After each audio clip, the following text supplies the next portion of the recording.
اعوذ باللہ من الشیطان الرجیم بسم اللہ الرحمن الرحیم۔ آج کا ہمارا ٹاپک ہے عادت کو عبادت میں بدلیں مگر کیسے۔ آج کل کا انسان اپنے معاملات میں مصروف ہے، کسی کو کھانے کی فکر تو کسی کو پہننے کی فکر، کسی کو مال و دولت اکٹھی کرنے کی خواہش ہے۔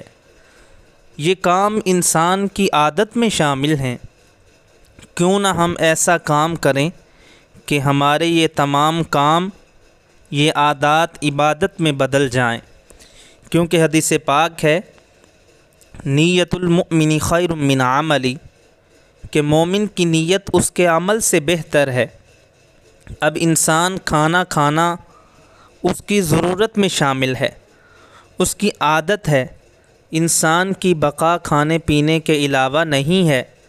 اب انسان اس نیت سے کھانا کھائے کہ اس کی بدولت جو مجھ میں طاقت آئے گی، میں اس کو اپنے والدین کی خدمت کے لیے صرف کروں گا، اس طاقت کو علم دین حاصل کرنے کے لیے صرف کروں گا، اور تمام نیک کاموں کے لیے اس طاقت کو صرف کروں گا، تو اس کی یہ عادت عبادت میں بدل جائے گی۔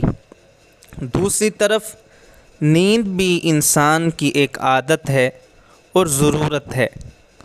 اگر اس کو بھی اس نیت سے کیا جائے کہ میں سو رہا ہوں، اس نیت سے سو رہا ہوں کہ جب تک سویا رہوں گا برے کاموں سے بچا رہوں گا، گالی گلوچ، گانے سننے، فلم بینی اور طرح طرح کے گناہوں سے بچا رہوں گا، کسی کی غیبت تو کسی کی چغلی کرنے سے بچتا رہوں گا، یہ تمام فوائد مجھ کو حاصل ہوں گے، تو اب اس کی اس نیت کی بدولت اس کی یہ عادت عبادت میں بدل جاتی ہے۔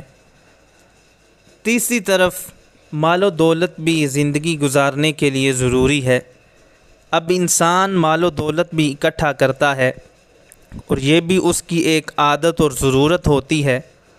اب اس نیت سے اگر وہ بندہ مال و دولت اکٹھا کرے کہ میں جو رزق کماؤں گا وہ حلال کا کماؤں گا، اب اس کی نیت کی بدولت اس کا یہ کام عادت عبادت میں بدل گیا۔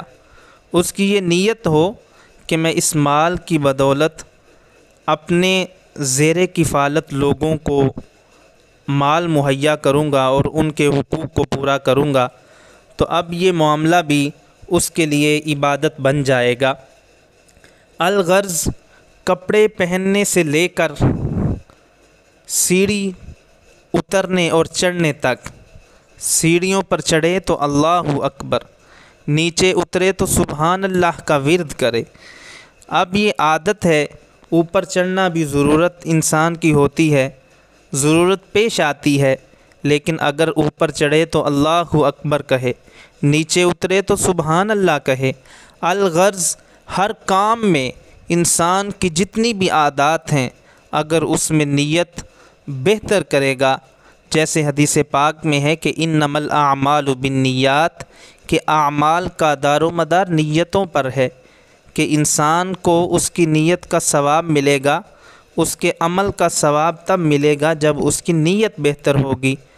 الغرض ہر کام میں ہم اپنی عادت کو، ہر عادت کو اپنی عبادت میں بدل سکتے ہیں، اگر ہم اس میں نیت کو بہتر کریں۔